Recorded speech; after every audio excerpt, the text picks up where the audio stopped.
What's occurring, guys? Today you are live with me, DNTV, and with Mama D. Mama D's in the room. She's in the house. I am in the house. Do you know what? The madhouse.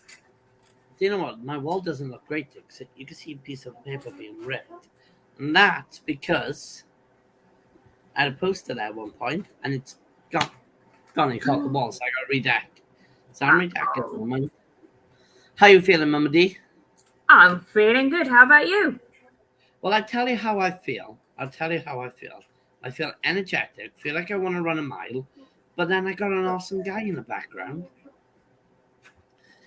Now, I can't remember where I met this guy from. I'm sure I met him off a social media platform or somewhere. I don't know. I can't remember where I met him, but he is waiting in the background. He's pretty cool. He's pretty awesome. He's been on a few movies. He's done Ghost Paranormals. But first, should we say hi to the audience first and make them wait a couple of seconds before we have them on, like what we usually do with guests? So, yeah, that's cool. Yeah. Okay. Well, we've got Annette who's modding for us today. Hi, Annette. Hi, Sherry. Hi, Robert. And Robert saying, Drewbert. Alex says, woohoo. And Nigel says hi. He's from the North Pole and he's shared on his group. Brilliant. Thank you, Nigel. Hey guys, can you give it a shout out? Go crazy, go mental. Because the guy in the background, everyone knows him. He's been on social media a few times. I'm gonna bring him out because DNTV is an entertainment show, and it's pretty cool for what this guy does. We did check out. I will admit, when you look him up on social media, we're gonna giggle about this in a minute. Don't look for the Star Wars guy. Try and look for the other files because that's what I did. It was accidental. And he's going to have a right laugh with me in a minute. But ladies and gentlemen, I introduce the one and only Mr. Rick McCullum. Oh, I hope I said that right now. Hello, Rick. Actually, Drew, there's obviously two of us. Two Mr. Rick McCullums. It is two. It was really hard to find one another. And I was like, okay, I found you. Finally, I got the right information. But you've still been in movies. You're a paranormal investigator. You got a good back history behind you. You're a man of many talents. Well, that may be true, but I'm not sure I'm master of any of them. So, no, I was lucky. I spent 40 years in the film business. I've done roughly 75 projects. My problem is the guy that produced Star Wars has the same name as me, so that we get confused quite a bit. So I'm not the Star Wars guy, but I am the founder. I am the founder of the Hollywood Ghost Hunters, along with famous horror icons Kane Hodder, who played Jason Voorhees in Friday the 13th, R.A. Mihailoff, who played Leatherface in Texas Chainsaw Massacre 3. I've played monsters in at least a dozen movies. So generally when we go into a haunted location, the dark is afraid of us. Well, I'm just going to get myself a new pants because he told me a few scary movies here. I might need to clean new underwear. Seriously, I was scared at Chainsaw Massacre at one point. I was actually scared of it at one point. I'm going to be open honest here, guys. Don't laugh at me, okay? It is a scary movie, all right? I did need to cuddle up to someone. Well, I will tell you that I did a movie called Hatchet 2 where Kane chainsawed me in half through the crotch and all the way through the top of my head. Holy moly. And that wasn't the best part. There was another guy behind me who got the same thing. We both fell apart after he cut us in half. So watch Hatchet 2. It's pretty interesting. Guys, watch it. Seriously, watch it. If you've seen it, put it in the comments. Put your opinions. We will read out the comments. Make sure you put your opinions in and literally put them in. So, Rick, before we talk about the movies, what got you into the paranormal? Let's go from there. What got you into that? Well, I've always been into the paranormal since I was 13. My grandfather died, and we took him down to Paducah, Kentucky to bury him. And I had a couple surprises down there. First off, I found out that my grandfather's name wasn't Joe Kelly, and he wasn't 100% Irish like we thought he was. that his actual real name was Leonidas Viholius, and he was 100% Spartan. So that was a surprise. And because my grandfather died quickly, we didn't have any reservations at the hotel because we took a train to where he wanted to be buried. So we walked to this one place. I was 13 at the time, and we didn't have a lot of money. So fortunately, the first place we stopped was a real dump. It looked like used that as a horror movie location. That's what it looked like. But when we got to the front, my mother said, "Do you have a room?" And the guy goes, "Yeah." And she goes, "How much?" And he goes, "Well, this much." Well, she said, "Okay, we'll take it." And he goes, "Well, I have to tell you, it's haunted." Now, I'm 13. You know what I did? Yes. That's it, right? So we get up there, and it's set up like a volleyball court sideways. It's all wood, right? About 20 feet across. And there's a bed on rollers on each side of the thing. Well, we're tired. We've been traveling, had a lot of stuff going on. And we both went to bed. In the middle of the night, I heard my mother yell. And I sat up and looked, and I saw that her bed was scooting across the floor towards me. So I'm looking, and then I realized that my bed was scooting across the floor towards her. And we both slammed into the bed, slammed into each other in the middle of the room. And we just looked at each other. And my mother went, "I think the guy downstairs is right." Right? So after that, I was really into ghost hunting. That was my start. I can imagine like a 13-year-old jumping up and down, going crazy for everyone. Well, I can imagine you that type of guy. No, we didn't do that. Actually, my mother was very, very smart, and we tried to debunk this. Now, this is a long time ago because you see this gray, it's not paint. So when I say I was 13, it was a long time ago. This is before any shows were on TV, before there was any ghost hunting equipment. I mean, back then you used a chalkboard and make a stick figure, if you're trying to save some evidence. I remember that. We tried shoving the beds as hard as we could. Couldn't make them go 3 feet, and they both went 10 feet apiece. So wow. Don't know what was in there, but something was. Something bloody hell. Can you imagine them back in the days? Whoa. And I have to say hello to my friend Nick Millay. Hi, Nick. Oh, where's he? Mr. Nick. Nick Millay. That he is. His Nick is amazing. He is a pretty cool guy as well. Dorothy Williams saying hello. Annette saying hi. Hello. And Sherman, thank you. Michael Jackson. Now, this is a guy you got to speak to. It's really funny. So. This is a guy that you're going to be talking to, Sudrine. I did stay for the rest of the night, Michael. I had nowhere else to go. Michael, wow. Tell you the truth. If it was me and him, So, how the hell did you try and debunk something back in the days with, like, by using cross fingers? How did you do it though? Well, that's when you have to make up stuff to debunk things. My mother was extremely intelligent, right? So we decided, we put the bed back, and I got behind it. I got up against the wall, so I had a good thing, and I shoved it as hard as I could. It went 3 feet. So my mother said, "Okay, let's see if the floors are warped." Because maybe a truck went by in the middle of the night and vibrations made us roll. So we took a glass and laid it on its side and pushed it, and it wouldn't go maybe a foot, just to see if it would just roll. So there was no explanation for why those beds slammed together. And that was the thing that made me so fascinated. Do you know what? I need to take some advice after Rick. I need to take some advice from you and use old school tries instead of new school tries.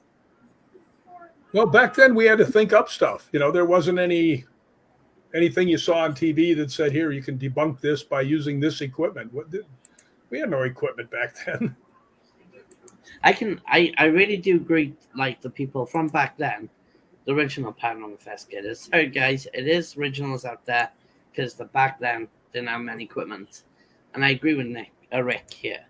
I can imagine how it would work in the paranormal field. But Rick, let's move on. I'm enjoying Michael Jackson here. He's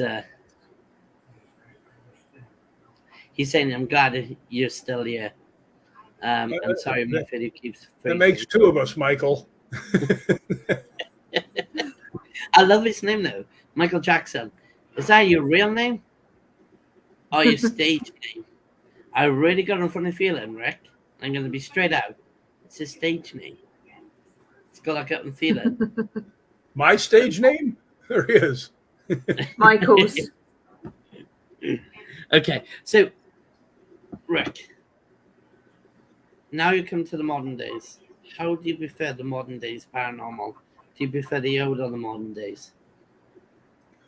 Well, I think that the paranormal is a lot more mainstream than it used to be. I remember back when I first started ghost hunting, I'd say, they would say, "What do you do?" I said, "Well, I ghost hunt," and they'd go, they didn't want to hear about it. They didn't want to talk about it.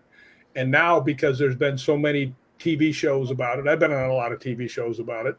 A lot of live streaming shows. I've probably done a dozen of those. That there's more equipment. You can more easily debunked, but you can also more easily catch things. Like audio captures, EVPs. You can get movement. You can use thermal imagers, which I do. The equipment helps with that a lot. So yeah, that's the big difference. The equipment and the other shows, which I would suggest to people, find your own way. Don't follow the way the shows go, because half of them are full of crap. Half of them are really good. The other half are just people wanting to be on TV. So, I don't want to sound like it being mean, but I'm calling it like I see it. I kind of respect that, because I gotta agree with you, Rick. I gotta agree with you, brother. Well, I got to tell you right now, if they stopped all the TV shows tomorrow, I might be the only person that's still ghost hunting. I get what you mean. I'd still be there. All right. Now we're up to 2, 3. See how fast it's growing. And I can guarantee there'll be a few more of us. Guys, put your hands up if you're going to be the same. If you're going to be still going. If it was TV stopping, paranormal ghost hunting, put your hands up and say Rick is a legend. Put a hashtag on it. Well, it's funny. There's a thing in Kentucky called Scarefest, and it's for horror and it's for paranormal. And we were at tables. Kane had his table, then RA had his table, and then I had my table. And this one guy came up to my table. He'd been at Kane's and to RA's, and he came to mine, and he says, you guys have a really great group, but those guys down the way have a TV show. And I went, yeah. And between the three of us, we've done 300 movies. We win.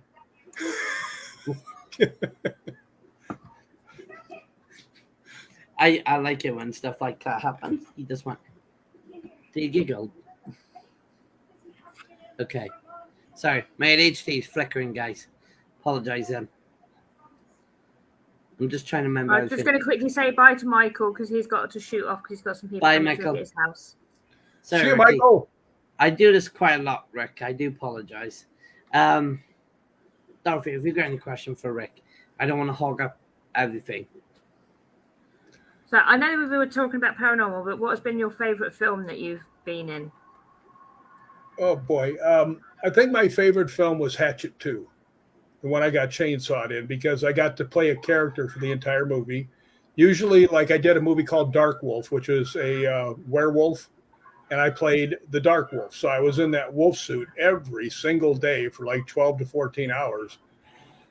Kane played the human part, right? So, but yeah, there's been plenty of movies that I really liked. I liked I did a movie with Clint Eastwood called J. Edgar. I was in it for maybe 3 seconds. If you blink, you'll probably miss me. But yeah, there's been a lot of really, really good movies. I mean, I've been in all 4 of the Hatchet movies. I've been in a lot of movies. I've done fight scenes with Chuck Norris, Billy Blanks, Don the Dragon Wilson. Who's doing the we're not worthy. Norris. And some of the people that I've doubled Kane, I've doubled RA, I doubled Sid Haig, if you guys know who he is at the horror movies. I doubled him. Sid Haig played Captain Spaulding in House of a Thousand Corpses and The Devil's Rejects. Yep. He was also in 2 of the Hatchet movies. I doubled him also in one movie, but I've also doubled people like Chris Noth, You know, the guy who played Big in Sex and the City. Greg Evigan, who was, you know, pretty good star back in the day. Daniel Baldwin, you know, all kinds of people. Barry Bostwick, you know, just a whole bunch of people. That's pretty cool. I gotta give it to you, Chuck Norris, the legend of martial arts, who fight with Bruce Lee. You are the legend to do that with you. Sorry, I'm a martial arts fan. I done it when I was a kid, grew up with it. You must be the coolest man, seriously, on my life right now. Because if you done with him... Well, he beat me up pretty good. He killed everybody because I dropped my machine gun. So you don't want me to be in a fight with you against Chuck Norris because he wiped us all out. But if you're really into martial arts, my younger brother, Cash, was the world heavyweight kickboxing champion. No way. And he was also ranked 13th in the world as a professional boxer. So. Oh, wow. Yeah, so wow. Anybody picks on me nowadays, I just say, Cash, get him. It's like having a pit bull. Get him. I like that. Just get him. Go get him. Yeah. I had to stick up for him when he was young, so now that I'm old, it's his turn. Do you know what? I got to do this. And I love doing this sort of stuff. Do you know what it means? If I had someone like this, I got to do it. And this makes me laugh. This one does. You're goddamn right. Imagine your brother's doing that. My brother doesn't say anything. My brother just smiles and then pulls pieces of body parts off. Sorry.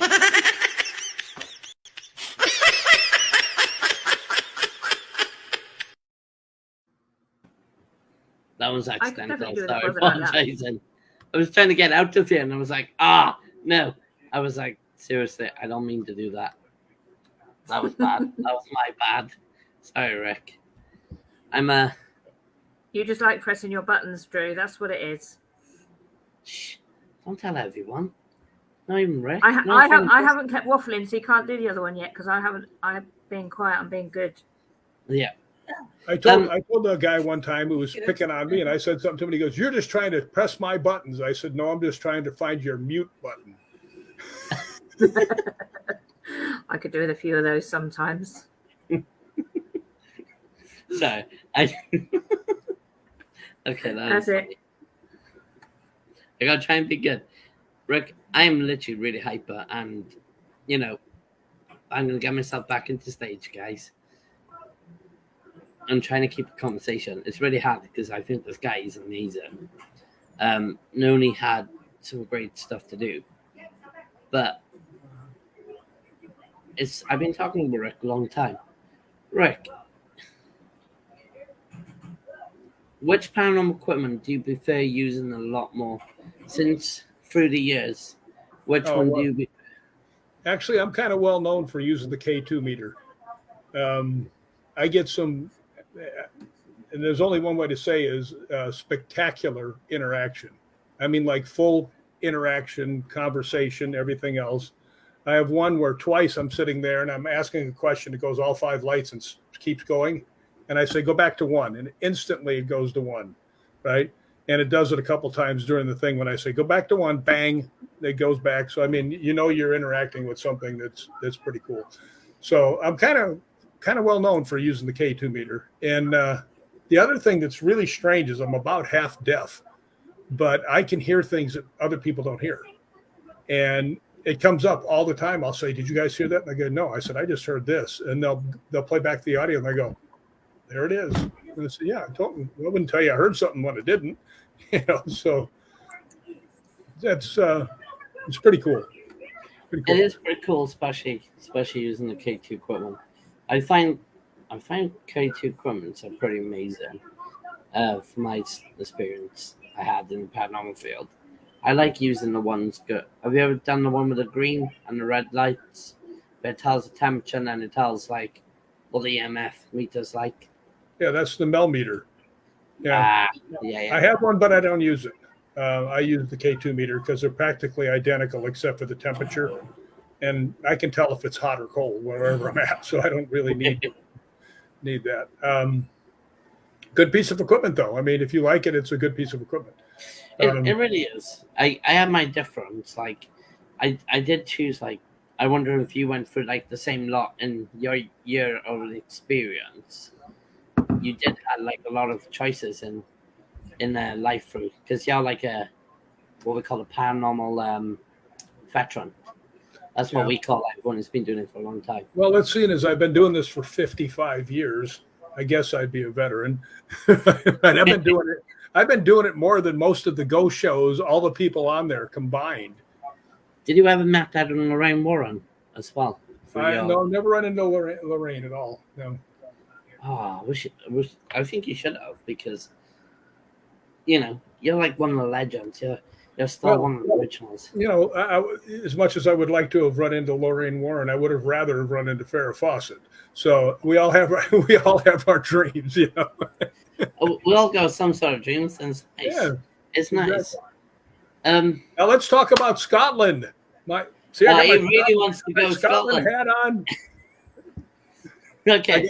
I got a million stories for you from Scotland. I got a million stories for you from the United States. Just point me in the right direction and I'll turn it loose. Okay, he wants to go Scotland. We have got one question from the viewers. What's the best piece of evidence that you have caught? Boy, that's I've gotten quite a bit of evidence over the days, but I think one of the best pieces of evidence was one we didn't catch, and it was at the Hellfire Club.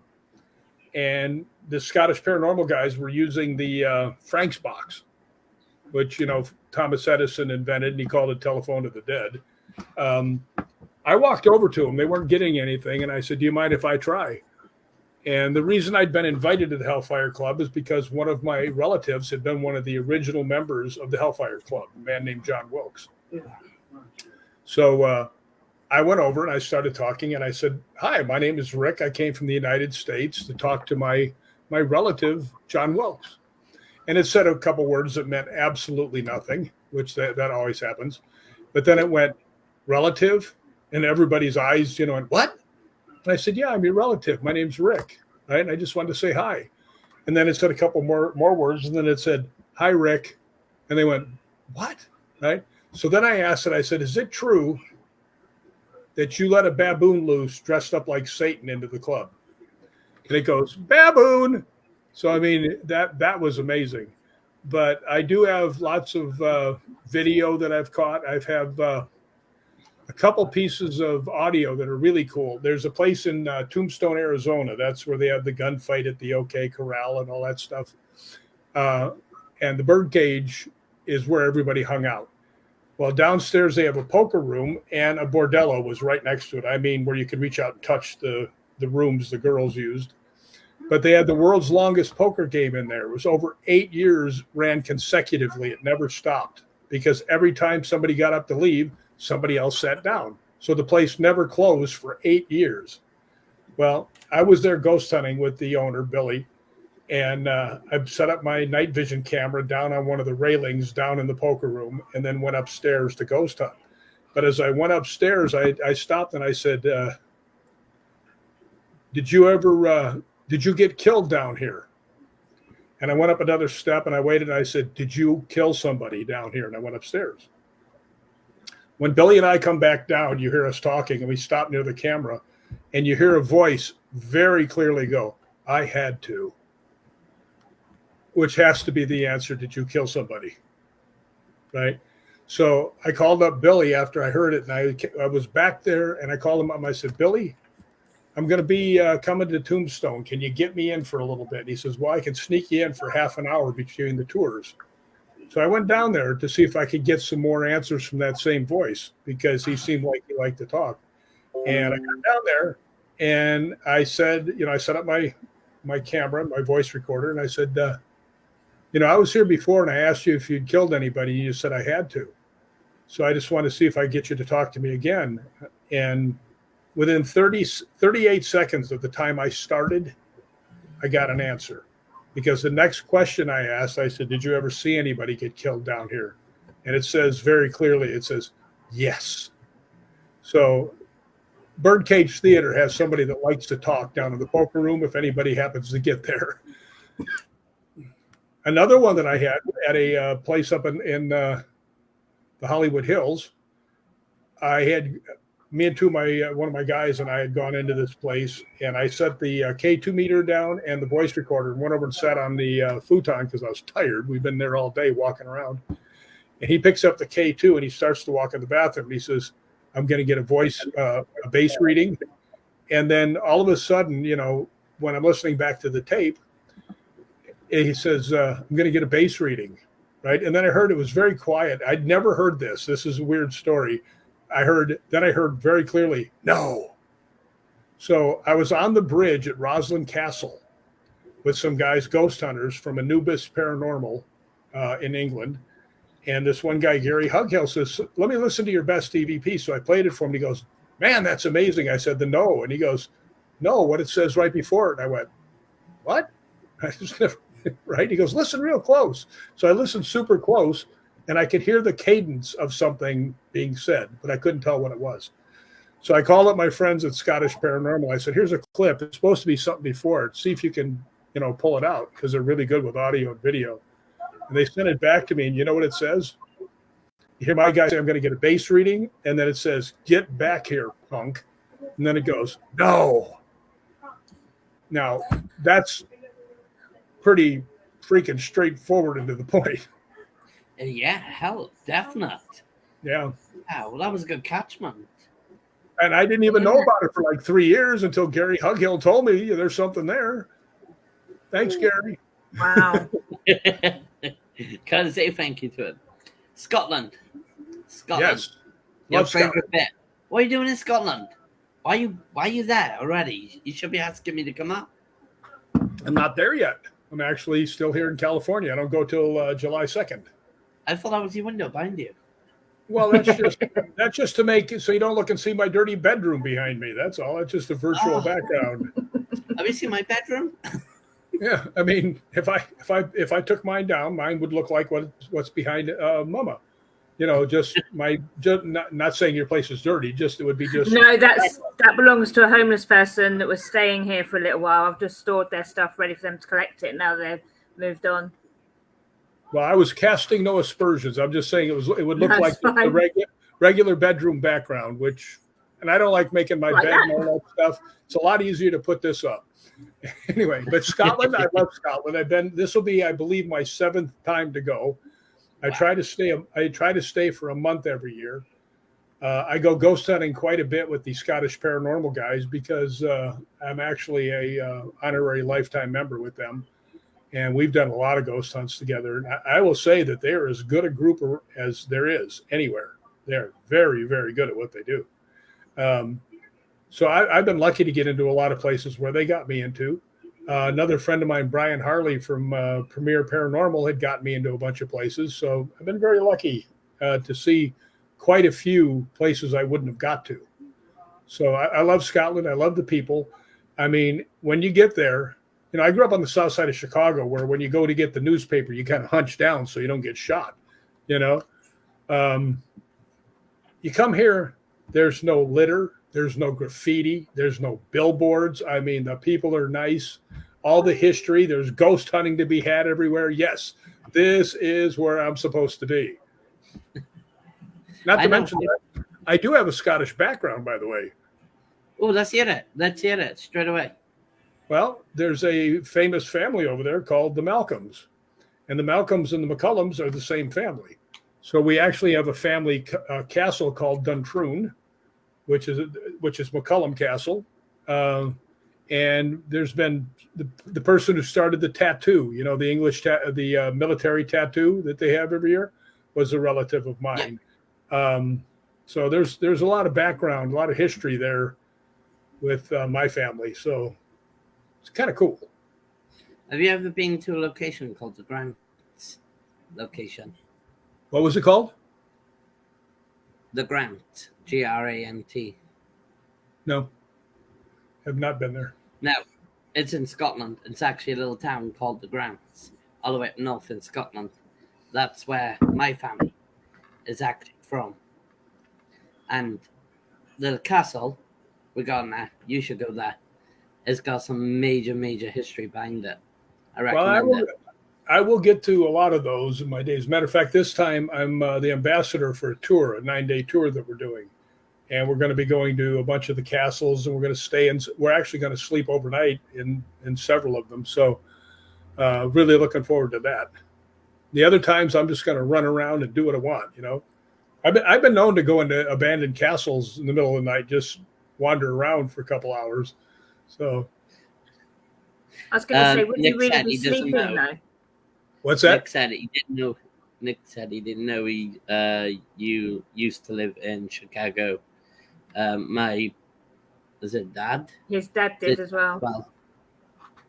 Yeah. I grew up on the south side of Chicago. Well, I don't know if I grew up, but I got taller. Let's put it that way. Yeah, Nick says that his dad grew up in the south side of Chicago as well. Yeah, I never know. I might have met him somewhere along the line. But Chicago's a big place. They have, 8 million people? Good evening from Scotland. And I see Scott Matthewson. Hi, Scott. How you doing? Scott's another guy that I know. See, they've come to show their support. My signal's dropping. Dorothy, can you carry on, please, while I check out my signal? Sorry, Ricky, my signals keep dropping. I might have to pop out just to restart my signal. You want me to just pop back in? Go ahead, Mama. Go ahead. There was a question a little bit further up. Is there anywhere you have investigated that you would never go again? Actually, no. No, I would go. Well, there's some places I wouldn't go again just because they were boring and nothing happened. But I've never been to a place that scared me so much that I wouldn't go back. Yeah. One thing that bothers me is when you watch these shows, all these ghost hunters go somewhere and they hear a noise and they turn around and run away. Now, if I'm going to hunt for something and it shows up in front of me, isn't that the idea of why I went there in the first place? To get that evidence to show other people. Besides that, I'm old and I have bad knees. I'm not running anywhere. Yeah, and Scott is saying that he's doing okay. Looking forward to you coming over. Yeah, coming soon to a country near you.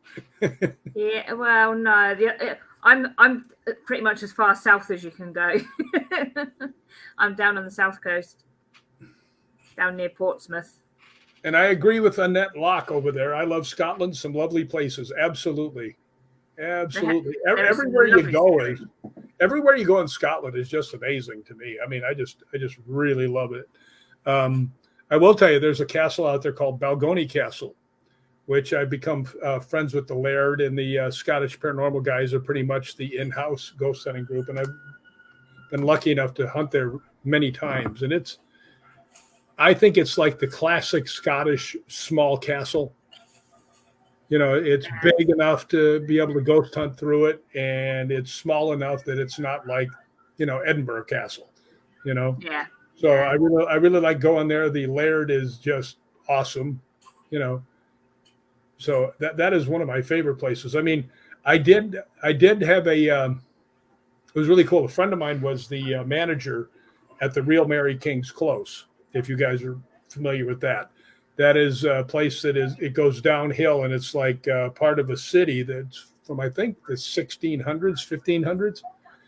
And he asked me one time, he says, "Hey, why don't you get some of your friends and come over and ghost hunt this place?"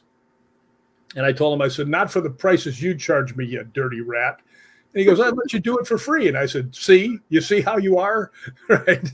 So anyway, I got a couple of my friends from Scottish Paranormal, a couple of friends from Premier Paranormal, and 3 friends from Anubis Paranormal in England. And we had what's called a para-unity hunt. And what I told them, I said, when we go ghost hunting tonight, the first half of the evening, you can't ghost hunt with anybody in your own crew.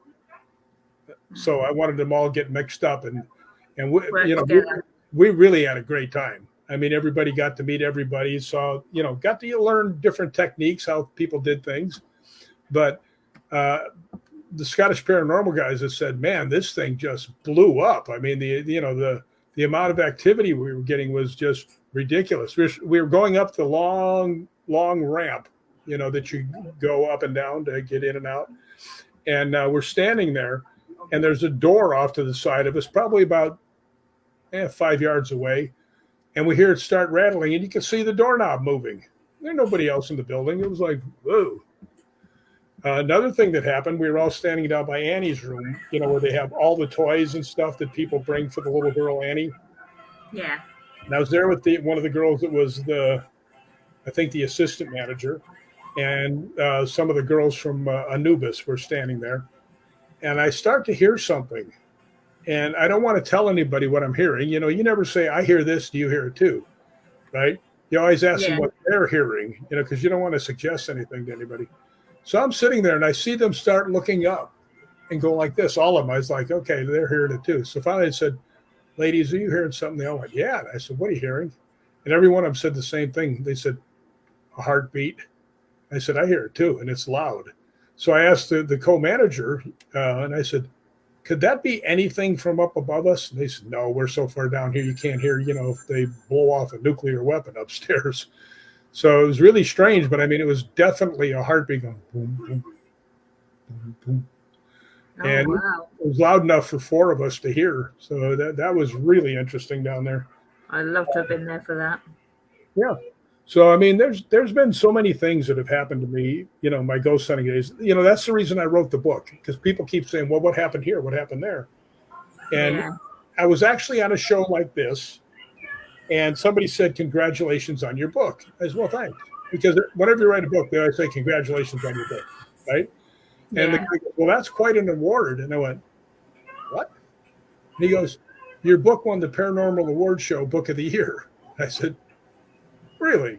He said, yeah. I said, send me a link. I thought he was pulling my leg. And sure enough, it had won the Book of the Year. So anybody that's interested in it, by the way, it's called Ghosts Believe in Me. And you can get it on Amazon. And the profits that I make off of it, I send to St. Jude's Children's Hospital here in the United States. It helps with kids with cancer. So similar to Great Ormond Street here. Yeah. He's amazing, guys. Rick is an absolutely legend for doing that. Thank you for doing that, Rick. I'm not even a legend in my own mind. You know what? No, you are a legend. And I think everyone will agree with me on this conversation. You've done so many stuff for people. You like Scotland. I think you should live in Scotland, personally. Well, there's a couple girls I like in Scotland. If one of them will pay special interest, that just might happen. Oh, God, look at it. Now, this is a bit... ooh. We'll just have to find out who it is and put in a good word. Have to.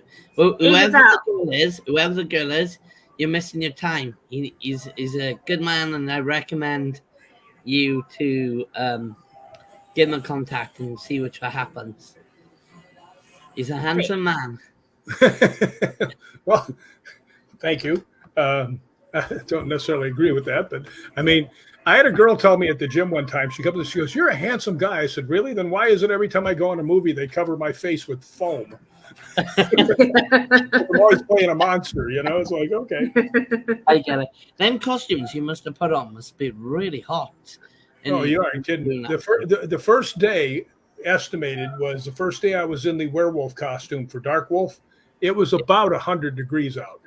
And I had like a lake around me because I was sweating so much that they actually went and got a giant fan and blew it on me. And I had the top off, trying to cool off. But I estimated that day in water weight and stuff, I lost 12 pounds. Holy that's how hot it was. So it's if you want to lose weight, get one of them costumes. They much better. But you know what? As soon as you drink some water, it comes right back. So Scott Mathewson, you're right. Mary King's Close is an amazing place, especially Annie's room. Absolutely right. Do you want to explain about it a little bit? If you can.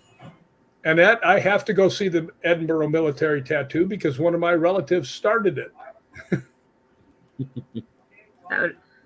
I've seen it on the TV. That's probably about the only time I've seen it. Yeah. That I remember. I'd like to see it, but I'm never there at the time of year that they do it. And the other thing I want to do in Scotland, by the way, if anybody wants to give me some hot tips, is I want to walk the West Highland Way. You know, that's the one that's 96 miles. If anyone got a good hot tip for him in the comments, then please put it in the comments. Yeah, and if you got any good ghost hunting tips of where I should go, that would be cool. Come to Bristol. Come to Bristol. That's not in Scotland. Does it have to be in Scotland? Okay, I'll have to call the family up in Grant's Castle and to say, can we get a location up there then? Yeah, and then we'll all go up there and say hello in person. Nick asked if I investigated the Edinburgh tunnels. Yeah, I have, Nick. I investigated the South Bridge vaults, is what they called them when we were there. And I actually have 3 pictures that are really, really something. We had a laser grid up down in the thing. And as you know, there's no outside light. You're underground. And they always say that there was a lady in white back in this one spot. So I took my camera and I asked, can the lady in white, you know, and I popped it and looked at the thing. There was nothing there. And I asked again, I said, can the lady in white show up? And I clicked and there was a white shape that looked like a head and a white body at the end, right? So I went, wow. And I went, can you come closer? And it comes down like half the way down, this light in the middle of nowhere. And then I said, can you come closer? And then it looks like a pipe, you know, going straight over my head. I mean, just like blowing over the top of my head. And that was at the Southbridge Vaults. But there was something else that really happened there that was really interesting. I was there with Carol Ann Hospra and Brian Harley. And when I was sitting there by myself, she was filming me doing something. And I hear her talking to someone. I'm looking, and there's nobody else in the hallway but her.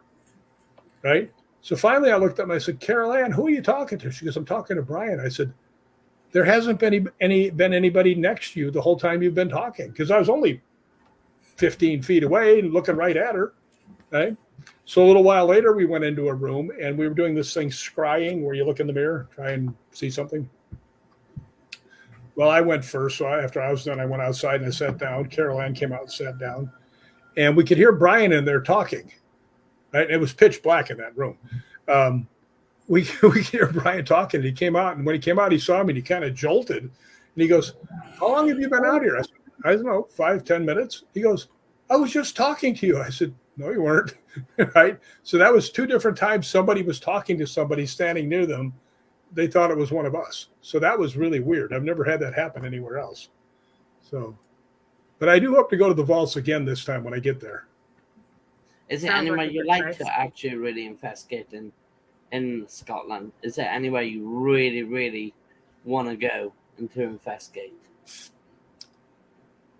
That's a good question, because there's a lot of places I want to go. I would love, and it'll never happen, to be able to ghost hunt by myself or with a small team, either Stirling Castle or Edinburgh Castle. Those will never happen. But I have got to do quite a few places most people don't get to. So we'll see what pops up, because, you know, we're going on this tour, and I don't really recall off the top of my head. Like, I think we're going to Bannockburn House. I think we're going to Inverary Jail. We're going to get to investigate those places, and those are pretty hard to get into. So looking forward to those. I bet you're definitely looking forward to literally doing them as well. I wish I could meet you, Rick. Seriously, I wish I could meet you. Well, we'll do that one day. There's a lot of people I want to meet. I want to meet Nick Millay, and I want to meet Annette Locke, and I want to meet Scott Mathewson. I want to meet you guys. I like all these people. And I want to meet Robin Swanson, because she says St. Jude's is a great organization. Yes, Robin, you are right. It is. Definitely. Rick. I will tell you something different about the difference between the United States and the United Kingdom when it comes to ghost hunting. What's the difference? The difference is the ghost hunts, the hauntings, you know, whatever you want to call it, and this goes for Ireland too, and England, are much more intense than they are here in the United States. You know, we have hauntings and we get some stuff, but when you get stuff in Scotland, you get yeah. That's true. Yeah, so I mean that's why I love Scotland. I mean, you go there, you're going to find something. I mean, have you guys ever heard of St. Anthony's Chapel on the side of Arthur's Seat? It's an old beat-down chapel up on the side of the hill. I have heard of it. I'm not going to lie. I have heard of it. Well, Brian Harley and I hiked up there one night, and man, we got some great K2 stuff. I mean, there's nothing up there. You're on a mountain, right? To make a K2 meter go off. And this thing was answering our questions, you know, boom, boom, boom. Matter of fact, the absolute best, now this will get you, the absolute best K2 session I ever got was 2 floors underneath the Travel Lodge in Edinburgh. And I was there with the guy that was one of the receptionists, and he was holding the thing, and we were asking questions, and bang, right on. And I actually did something that I do a lot that a lot of other people don't do, but you should do it. And I asked him, I said, are there other people here with you? And it went all 5 lights. And I said, okay, if I start counting, can you light it up when I get to the number of how many people are with you? So I said 2. And it went all 5 lights. And my friend looks at me and I went 3, 4. And he's looking at me like, dude, it just went off at 2. Then I went 5 and anything. Then I went 2 and it went all 5 lights again. And then you saw him go, oh, I get it. Right. So, yeah, sometimes you got to toy with them a little bit to see if they really are intelligent. And that's one of the ways I do it. And that is by far the best K2 meter session I've ever seen. I show that to people and I go, you got to be kidding me. I would say the same thing. Rick, where can people find you, mate? Well, right now I'm sitting in my bedroom. No, actually, I'll see you in a few hours. Yeah, it'll take a while to get there. By the way, if anybody knows anybody with KLM Airlines, tell them to call me. My flight, which is a 25-minute flight from Amsterdam to Edinburgh, has now been delayed for 18 hours. I'm going to be in the airport there longer than it takes me to fly from Los Angeles to Edinburgh. And they've done it 3 or 4 times, have changed this thing, right? To the point now where I'm you know, they're going to take up an entire day of my vacation sitting in the airport, and I am not happy about it. And nobody ever answers their phones. You just have to find out if there's anywhere there you can investigate while you're waiting. Yeah, I'm going to investigate something. I'll tell you that for sure. It's going to be long. I'm going to the red light district and walk around. Not going to do anything. Just walk around and watch what's going on. Yeah, why not? You never know what you might come across. You know, the only problem with that is they would probably make you take your luggage, and I hate carting luggage everywhere I go, especially for 18 hours. Yeah. Yep. You know, Jet lags. Yeah, Exactly. jet lag is real. But you know how you avoid jet lag? Don't fall asleep on the plane. What happens? No, that way when you get to where you're going and you lay down, instead of being when you get there. Yeah, instead of being wide awake. Wow, I did not know that. I've never been on a plane. Yeah, a lot of people get in there and say, yeah, I'm going to sleep. And then they get off the plane at, like midnight and they're going, oh, I can't sleep. So we just slept for 7 hours. What do you expect? So, yeah. I got to tell you, I'm really looking forward to ghost hunting some places. I will tell you one place I would love to ghost hunt. It's not in Scotland, though. It's actually in England. And I would actually love to, what is the name of the place? The Tower of London is what I would love to go in there. That one. Yeah, I'd love to be able to ghost hunt that. I actually got a friend who works in Tower of London. I've got an uncle that's got a boat that can take us there. Yeah, that would be interesting to me. But yeah, pretty much the thing about Scotland is everywhere you go in Scotland, it's haunted. I mean, it doesn't matter where you're at. You're in the Travel Lodge, it's haunted. You go up on the side of a mountain, the mountain's haunted. You go to get a bite to eat, it's haunted. And I usually wear my Hollywood Ghost Hunter shirt. Ta-da. And I can't tell you how many people stop me when I'm walking around out there. When I'm in St. Andrews, I always would go and I'd get something to eat. And finally, this one guy came up to me, and it was right across the street from where I was staying. And he comes and he goes, "Oh, you're into ghost hunting, huh?" And I said, "Yeah." And he goes, "Well, it's haunted here." And I said, "Well, let's find out. When can we ghost hunt it?" Right? And he goes, "Yeah." He says, "Next time you come back, we'll make sure we do that." So That'd be cool. everywhere is haunted over there. That's what I loved about Scotland. And you know what? Scottish people are so nice. They really are. I tell this on other shows. I said, if you're walking down in California and you'll see a pretty girl and you go, "Excuse me," to ask them a question, they just roll their eyes like, "Oh," right? And I remember I'm in Scotland. I walked up to this one pretty girl. I said, "Excuse me, I'm from America. I'm trying to get somewhere. I have no idea how to get there." And the girl looks at me, and pardon my really bad Scottish accent, but you'll get the idea. She goes, "Well, let's see. What you're going to want to do now is you're going to want to go down the street. You'll see a man sitting there drinking a pint. That's good. That's McGinty. You're going to take a left at McGinty. You're going to go on down the way. It's about a block or two. You'll see a man with a carriage horse wearing a top hat." Then she goes, "Oh, wait a minute. He might be out with the horse." "Ah, come on. I'll take you." Yeah. I mean, they're so nice. And I'm going to tell you one other one that is amazing. I got really big-headed because I'd been there many years, and I knew the front desk people, the managers at the hotels and stuff. So instead of blocking out my whole month of rooms, I just figured, yeah, I'll go here. Then I'll stop in and go here, go here. Well, I went out to this place next to Roslyn Chapel that I stay at, and I said, "Hey, can I get a room for a couple of days on the weekend?" And the girl looks at me and she goes, "You don't know what's going on, do you?" And I said, "Well, that's very frequently the case." And she goes, "The European Rugby Championships are here." She says, "I just got off the master hotel list, and there isn't a room to be had between Edinburgh and Glasgow." And I said, "For how long?" She goes, 10 days. They're all sold out, every hotel room. And I was like, holy crap, what am I going to do now? So I asked her, I said, "Do you know of anybody that might have the space?" She goes, "Call this woman, Carolyn." So I called her up. She goes, "Oh, I'm sorry. We're all full, and we were just renovating. So, we don't really have anything." And I went, "Oh, dang it." And she says to me, she goes, "What's the matter?" And I said, "Well, I save up all year to come over here for like 3 weeks to a month." And I said, "I've been here 2 days, and 2 days from now, I'm going to have to get back on a plane and leave." She says to me, she goes, "Can I call you back?" I said, "Sure." So she calls me back, and I think she's trying to figure out how to clean out one of the rooms that they're renovating or something for me, something nice. She calls me back. She goes, "I don't know if you're interested in this, but my mom is going to Ireland, to England for 10 days, and she said you can use her house."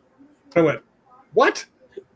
Right? I wouldn't let my brother stay in my house for 10 days. much less a stranger.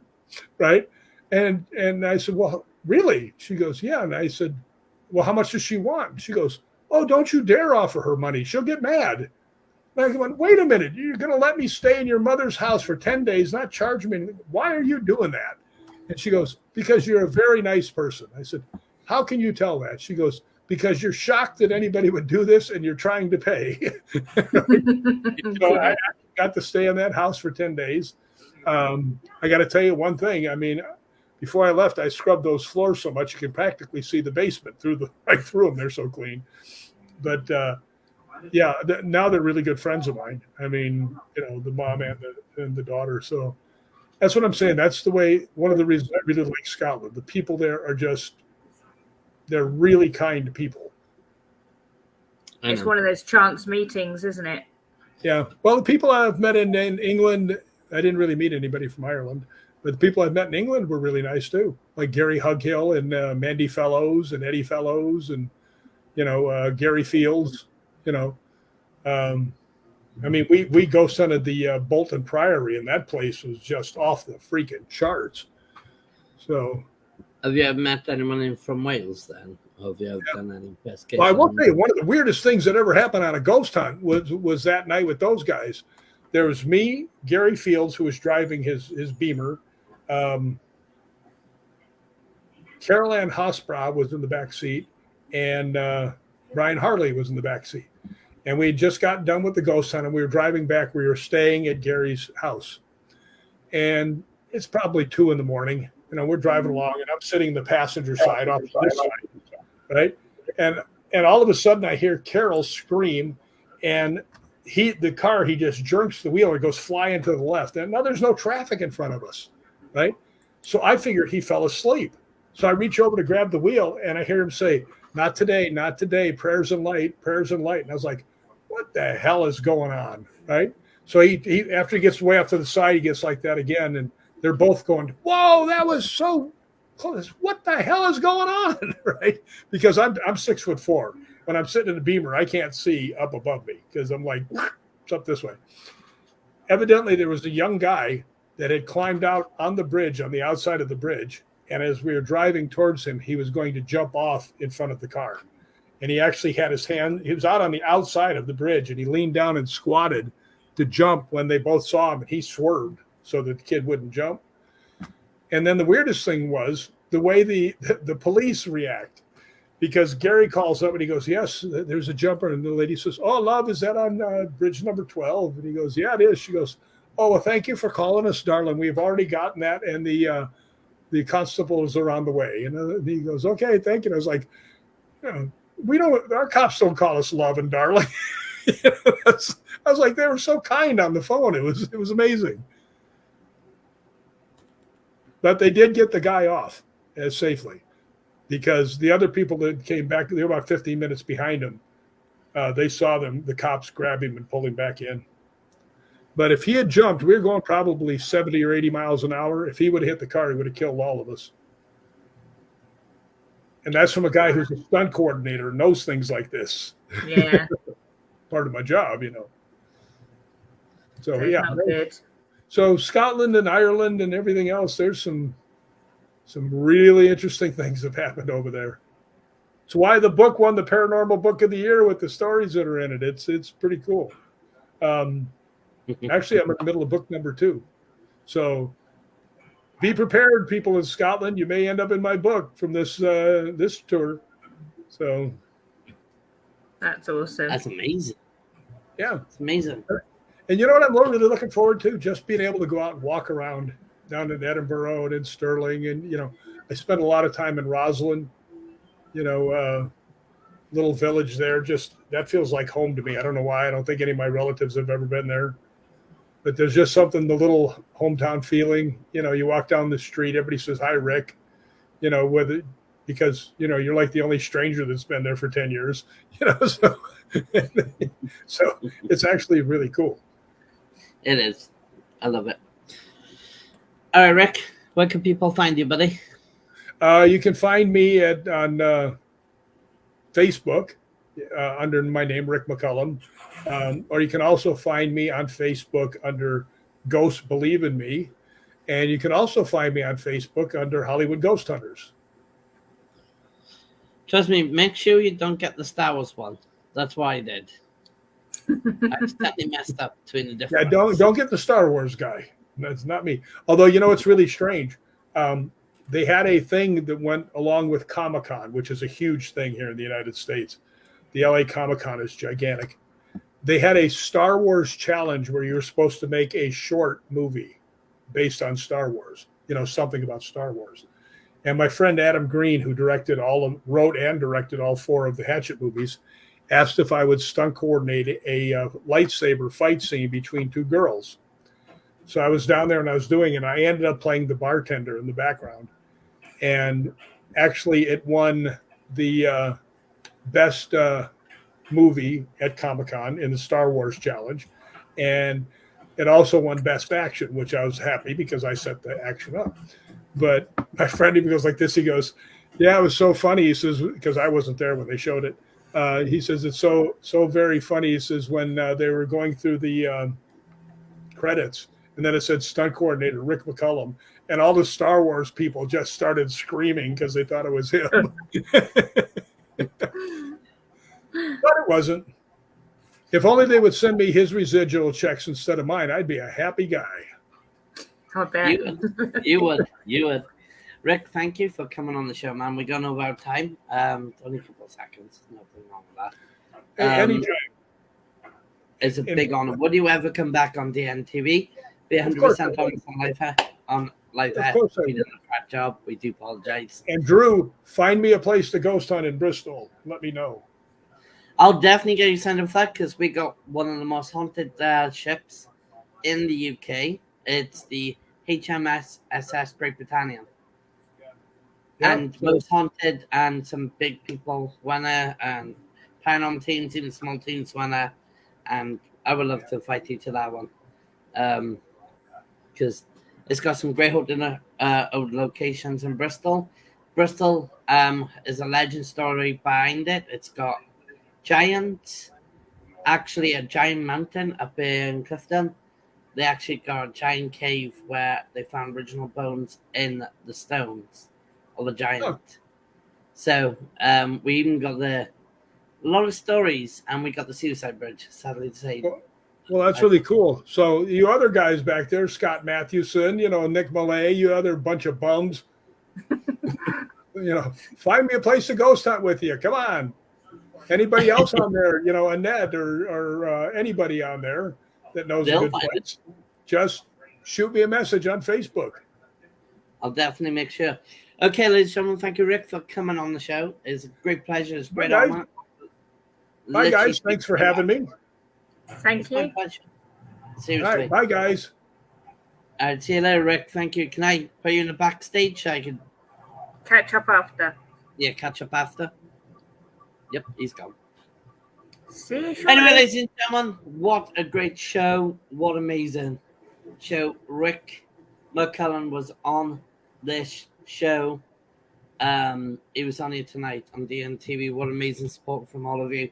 Now, guys, the reason why I'm a bit slow on the hyper, I had a really busy day. I'm hyper due to the fact of we hit a newspaper again. We got offered to go into a radio show again. We're on another platform at 12 o'clock. It's not about fame. It's about the connections. This is the problem I'm saying. It's about the connections. It's making networking to networking working. And since I've been with Paratech Laboratories, United Global, PD Region Paranormal. You got it right. I got it right. Yeah, I've been saying all day. Since I've been networking with a lot of people, Shadow Lights, Red Ridge Paranormal, TSB Paranormal, Connection. Now, it's amazing. It's amazing because we're all networking, and I love it. It's about... Don't forget the other people that we're supporting as well with the other show that's going to be coming out soon. Which one's that one? The one that Chris from Cheeky Bit 69 is coming to help you with. Yeah, I will have him in literally. We have got Cheap 69, Chris, coming on to DNTV as a producer, and also running out to people soon. We just haven't had time to get him on the show. This is so hard because I'm doing a million things on while. Oh, so do I, Drew. Great shows, guys. Thank you, Nick. I got somewhere for you, Rick. Love and light. Thanks for joining us tonight. What a great guest, Nick Mod. Guys, and there's so many nice of you. Nick, so do I, Drew. It's so many coming on. Come back again, Rick. Rick will be back on again. It's been amazing.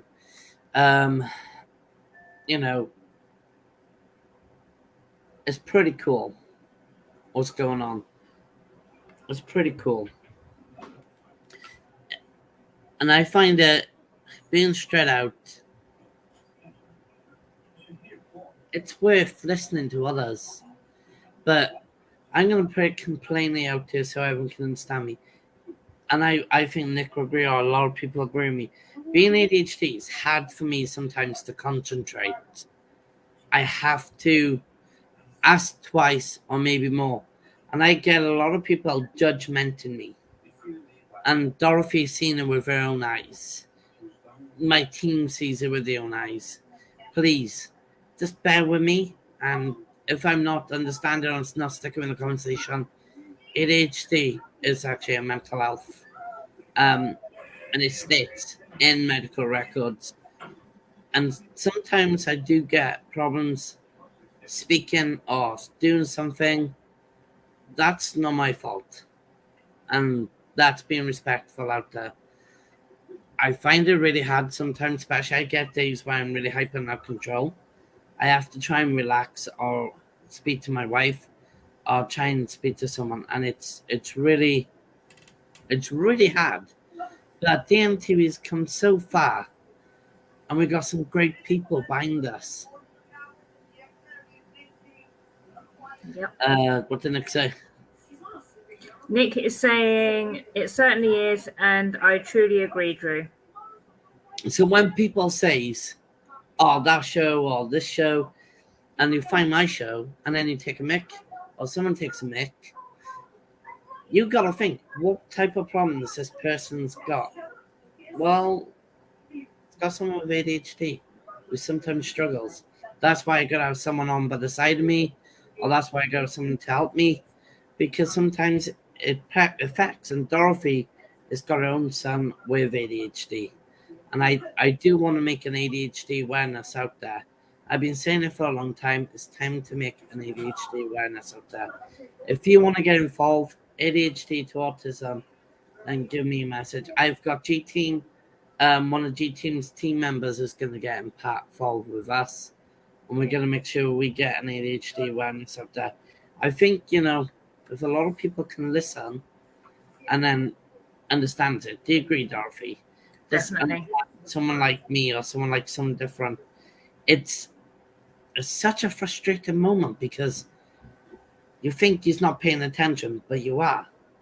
It's just, it distracts. It's really hard to focus, especially when you go a mile overhead, going like 1,000 miles an hour. It really is hard sometimes to give it, but at least I'm here, sitting here doing what I do today. I love. And if I mess up, at least I commit it and say, let's do it again. And if I mess up again, I'll find a way around it. No matter what anyone says, I always find a way around it. Because all I want to do is help people. That's all I want to do.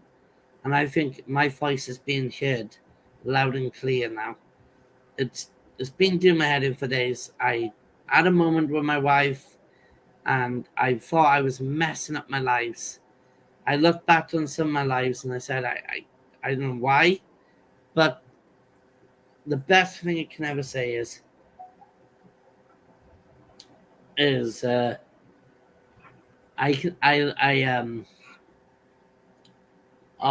word called? Sorry, I got chat. I'm not sure which word you're thinking of.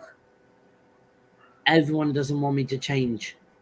No, of course we don't. Even Sherry says, I love you how you are, brother. Don't worry about those who don't understand. My boy might have it. And Nick has said that, I'd be interested. I know, brother. I know.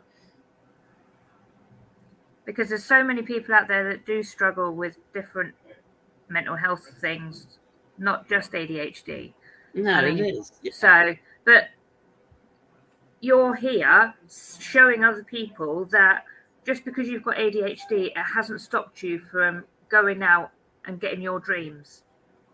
That's it. And I think if people can pay attention and saying, look, that man, Drew Nicholas, has got this problem, global delayed development, ADHD, but he's still doing something on social media, he's making a career for himself, or no matter what I'm doing, I'm making career, then at least I can show people who's nervous and scared who wants to do it. That's what I want to do it for.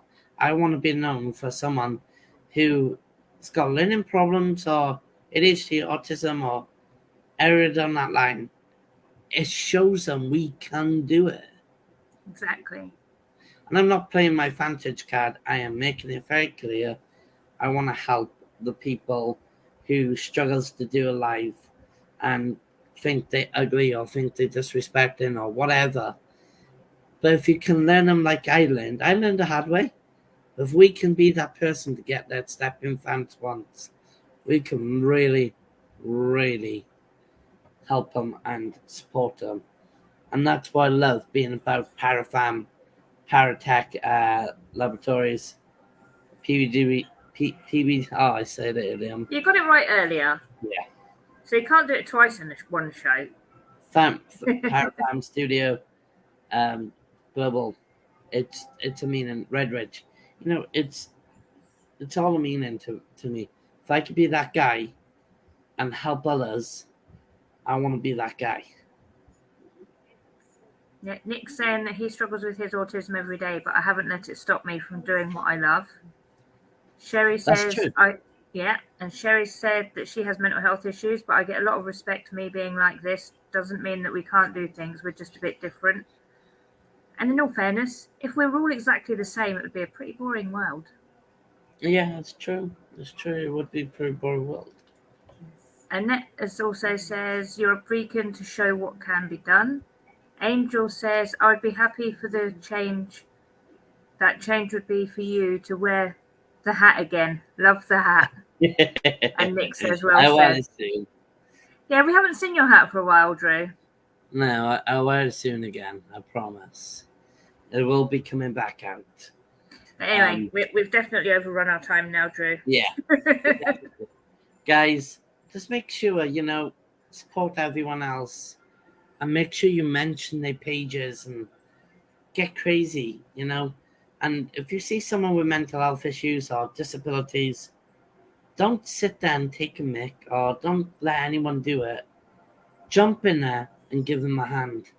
Because you could be that person who can guide them and save them. And that's all I'm saying. I've been seeing a lot of stuff on social media and TikTok. And I've had people with learning disabilities being bullied. I had seen a woman being bullied because she's a transvestite. A man going into a female and a female going into a man. I've seen that, and I've seen the bullies going on. It's no need. We're all normal. We're all natural. It's no need. It's 21st century, past the 21st century, I should say. It's a new, different world. That's all I'm saying is treat everyone the same. It's really important. If anybody is ever struggling, you know where we are. Just come and send us a message. Yeah, right. I'm going. I need food. So, ladies and gentlemen, you've been watching DNTV with me and Mama D. It's been amazing. We had Rick McCullen on here, guys. If you don't know who Rick McCullen is, then don't forget, go and search who he is. He's a guy who goes Hollywood ghost hunting. He's a guy who's in Scotland. He really does love Scotland. You gotta give it to the guy. But make sure you check him out. We'll also put it in the radio shows and also make this live really well. We'll also do a pre-recording. If you guys want to be catched on DNTV, don't forget to message DNTV or message myself or Dorothy or the other teams, like Annette or Phil or John. Don't forget to message us. It is a team network out there. People are there to guidance. The people are there in our lives. There's lives going on 24/7 a day. Keep going, keep researching, keep following, and keep liking and subscribing on our YouTube platform. Keep building it up, guys. We're all in it for the Parafam. And I'm saying that because para-unity is a load of... Yeah. That's how much I hate the word para-unity, because it's not real. No, it's not real. It's a load of bull crap. I prefer Parafam, and it's stronger, and it's better, and it's respectful. I love my Parafam. Right. I'm off. I'm going. I'm going to play the last entry before I get myself into trouble and speak in my mind again. Ha, typical me. Oh, well, this is what Drew is to do today.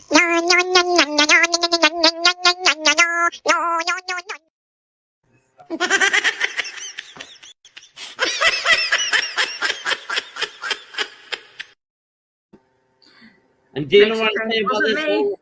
Do you know what I say about this whole red thing? You're goddamn right. You know what this is?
don't know if I should have played that, but I don't know.